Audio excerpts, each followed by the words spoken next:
औज़ुबिल्लाहि बिस्मिल्लाहिर्रहमानिर्रहीम।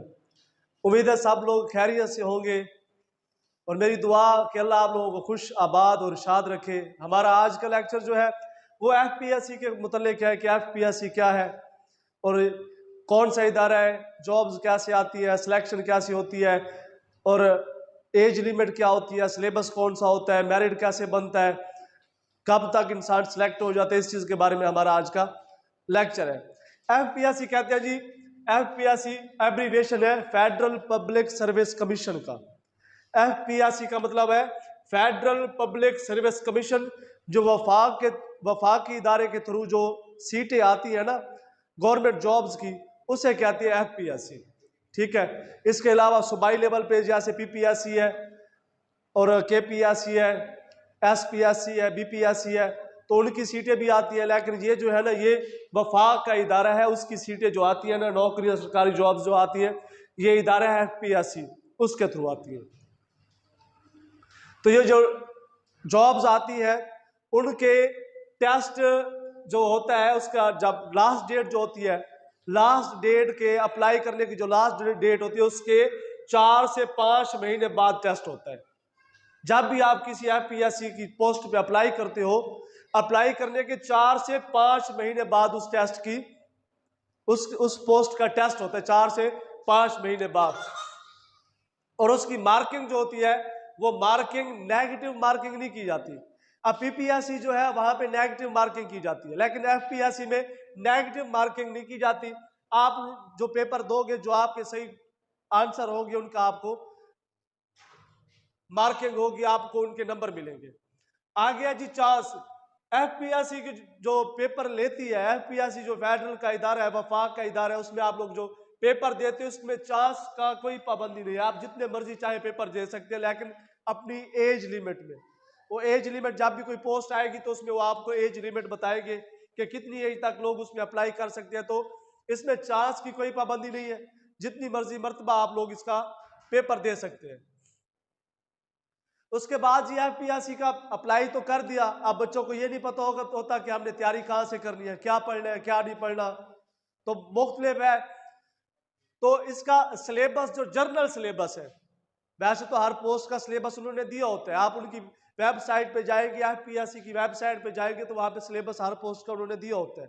लेकिन जो जर्नल सिलेबस है वो ये है कि इंग्लिश होती है, पाक स्टडी के बारे में पूछा जाता है, इस्लामियात के बारे में ये 20-20 MCQs दिए जाते हैं, कंप्यूटर साइंस के बारे में, करंट अफेयर के बारे में और जनरल मैथ। इसके अलावा कुछ उर्दू भी होता है और बाकी मुख्तलिफ, हर पोस्ट का मुख्तलिफ होता है। ये आप उनकी FPSC की पोस्ट, FPSC की जो वेबसाइट है, वहां पे जाके आप इनका सिलेबस चेक कर लेंगे तो आपको पता चल जाएगा कि आपने कौन सा सिलेबस तैयार करना है। अब सिलेबस तैयार कर लिया, टेस्ट हो गया, तो उसके बाद मार्किंग होती है। मार्किंग में जिस बच्चे के नंबर 80% से ज्यादा है उसे बुलाया जाता है। जिसके 80% से ज्यादा नंबर आएंगे, 80% के जिनके ज्यादा नंबर आएंगे, 100 मार्क्स का टोटल क्वेश्चन पेपर होता है, 100 मार्क्स का होता है। उसमें से जिसके 80% से ज्यादा मार्क्स आते हैं उनको बुलाया जाता है। अब उनमें से किन को और किस तरह एक सीट पे कितने बंदों को बुलाया जाता है, वो ऐसे है कि एक सीट पे 10 कैंडिडेट्स के डॉक्यूमेंट्स लिए जाते हैं। एक सीट पे 10 कैंडिडेट्स के डॉक्यूमेंट्स लिए जाएंगे। कैंडिडेट्स भी वो जिनके 80% से ज्यादा मार्क्स आए होंगे, उनके डॉक्यूमेंट्स लिए जाएंगे। डॉक्यूमेंट्स के बाद उनको इंटरव्यू के लिए आप बुलाएंगे, तो इंटरव्यू के लिए 10 में से 5 बंदों को वो बुलाएंगे इंटरव्यू के लिए। एक सीट पे 5 बंदों का इंटरव्यू होगा, उन 5 में से एक की सिलेक्शन होगी।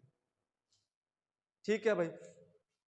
अब सिलेक्शन कब तक हो जाती है जी, आपने अप्लाई किया FPSC में और कब तक एंड तक सिलेक्शन हो जाती है, आपकी ड्यूटी कब तक या ट्रेनिंग पे कब तक बुला लिए जाते हैं, तो उसमें सिलेक्शन के लिए 1 से 1.5 साल लग जाता है।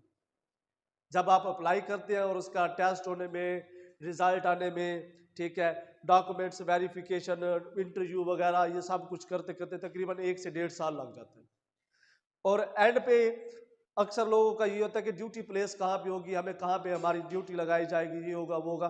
भाई ये इदारा जो है, ये है वफाक का इदारा है, FPSC federal public service commission का है। तो इसमें ये वो ड्यूटी अपनी मर्जी से कहीं पे भी लगा सकते हैं। जो पीपीएससी होते हैं पंजाब पब्लिक सर्विस कमीशन का, तो वो पीपीएससी वाले सिर्फ पंजाब के अंदर ही ड्यूटी लगाते हैं, लेकिन एफपीएससी की मर्जी ये आपके अपने जिले में लगाए, आपके करीब लगा दे, या जहां पे इनके ये एफपीएससी वाले अपनी मर्जी से लगा देते हैं आपकी ड्यूटी। तो ये था। अक्सर लोगों का होता है कि एफपीएससी के बारे में क्या होता है जी, अप्लाई कैसे करना है, हमें पैसे पता कैसे चलेगा कि एफपीएससी में जॉब्स आई हुई है। तो वो एडवर्टाइजमेंट से आपको पता चल जाएगा अगर आप हमारे चैनल के थ्रू हमारे साथ लिंक में रहते हैं। तो जब भी कोई एफपीएससी की पोस्ट आती है तो हम आपको उसके बारे में आगाह करते रहेंगे और उसकी तैयारी भी करवाते रहेंगे, सिलेबस के लिहाज से आपको बताते रहेंगे कि क्या चीज़ अहम है, क्या चीज़ कैसे करनी है, किस तरह करनी है। तो हमारे इसके अलावा यूट्यूब पे हमारे और बहुत सारे लेक्चर पड़े, अगर आप उनको सुनोगे तो आपकी तैयारी भी होती जाएगी साथ साथ। ये हो गया। और जब स्टूडेंट्स को पता चल जाता है इस चीज़ के बारे में, तो स्टूडेंट्स को पता नहीं होता हमने तैयारी कैसे करनी है जी, कब तक हमारा टेस्ट होगा, ये है वो है। अक्सर तो ये होता है कि स्टूडेंट्स अप्लाई कर देते हैं, पता नहीं होता, सिलेबस का पता नहीं होता। अचानक जी उन्हें पता चला जी 2 दिन बाद टेस्ट है, टेस्ट दिया और बाद में कहते हैं कि हमारी जॉब नहीं हुई, क्योंकि सिलेबस का ही पता नहीं है, पता नहीं है टेस्ट कब होगा। तो ये हमारा कुछ लेक्चर था एफपीएससी के बारे में, कुछ स्टूडेंट्स ने पूछा था तो इस चीज़ के बारे में आपको बताया है, आगाह किया है। कुछ नए स्टूडेंट्स भी हैं जो नए आ रहे हैं, तो उनको भी इस चीज़ का पता चल जाएगा कि एफपीएससी क्या होता है। और दूसरी बात वो ये कि एफपीएससी वालों की पे जो होती है ना, पे ये बहुत अच्छी होती है, पे स्केल इनका बहुत अच्छा होता है एज अकॉर्डिंग टू बाकी जितने भी है ना, सिंध पब्लिक सर्विस कमीशन है, Khyber Pakhtunkhwa public service commission है, बलूचिस्तान पब्लिक सर्विस कमीशन है, पंजाब पब्लिक सर्विस कमीशन है, इनके लिहाज से फेडरल पब्लिक सर्विस कमीशन की ये जो वफाक का इदारा है, इनकी जितनी भी जॉब्स आती है तो इनकी पे बाकियों के लिहाज से बहुत अच्छी होती है। तो उम्मीद है आपको हमारा आज का लेक्चर पसंद आया होगा। आप हमारे चैनल को लाइक करें, सब्सक्राइब करें, बेल आइकन को दबाएं, ताकि हम आपके तक इस तरह की और इंफॉर्मेटिव वीडियो लेके आते रहें और आपको इस चीज़ के बारे में बताते रहें। दुआओं में याद रखिएगा। अल्लाह आपको खुश रखे, आबाद रखे, सेहत वाली लंबी जिंदगी दे। फिर आऊँगा, ज़रूर आऊँगा, तब तक के लिए अल्लाह।